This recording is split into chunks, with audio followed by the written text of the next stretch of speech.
কাঁথা বিছিয়ে শুয়ে শুয়ে জীবন নিয়ে পোস্ট করার নামে যদি জীবন হতো, তাহলে বড় বড় সেমিনারে নেতৃত্ব দেওয়া মানুষগুলো সেখানে না থেকে শুয়ে শুয়ে জীবনের সস্তা বর্ণনা দিত। বিছানায় শুয়ে জীবনের 14 গোষ্ঠী উদ্ধার আমিও করেছি অসংখ্যবার। বেকারত্বের কষ্ট আমাকেও ক্ষত বিক্ষত করেছে বহুবার। জীবনের প্রতি তিক্ততা আমাকে দুমড়ে দিয়েছে সুনামির মতো করে। কিবোর্ড চেপে কয়েক লাইন লিখে রেখে দরজা বন্ধ করে কেঁদেছি, মা যেন দেখতে না পায়। ফোনের ওপাশে বাবার চাপা কান্না শুনে অঝরে কেঁদে বহু রাত কাটিয়ে দিয়েছি। হতভম্ব বালকের মতো নিশ্চুপ হয়ে বিছানায় হামাগুড়ি দিয়েছি এপাশ ওপাশ করে।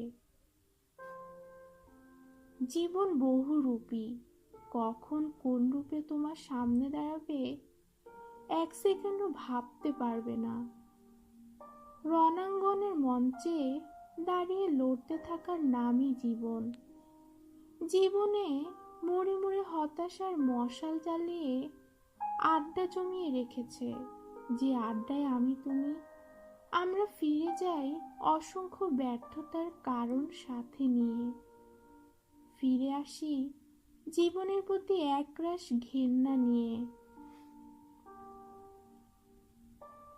জীবনে পাড়ার দোকান আছে, রাজনীতির পোস্টার আছে, চায়ের দোকানের তর্ক বিতর্ক আছে, প্রেয়াসীর মধুর বকুনি আছে, বক্তব্যের হুজুরের ধর্মীয় নসিহত আছে।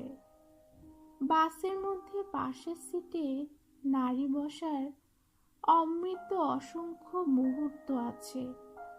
101 বার ব্রেকআপ বলে আবার কেঁদে দেওয়ার মতো ছ্যাঁচড়ামি আছে।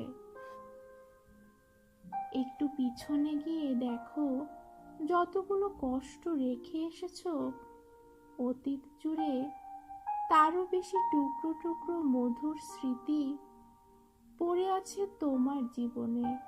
কখনো সেখানে ফিরে যাওনি, খুঁজতে যাওনি, অজান্তে হেসে দেওয়ার মতো কত শত মুহূর্ত তোমার জীবন জুড়ে। জীবনের ছকে সুখেরাও ঘুরে, শুধু আমরাই এড়িয়ে চলি। আমরা কষ্ট বিলাসী মানুষ, কষ্টই আমাদের বিলাসিতা।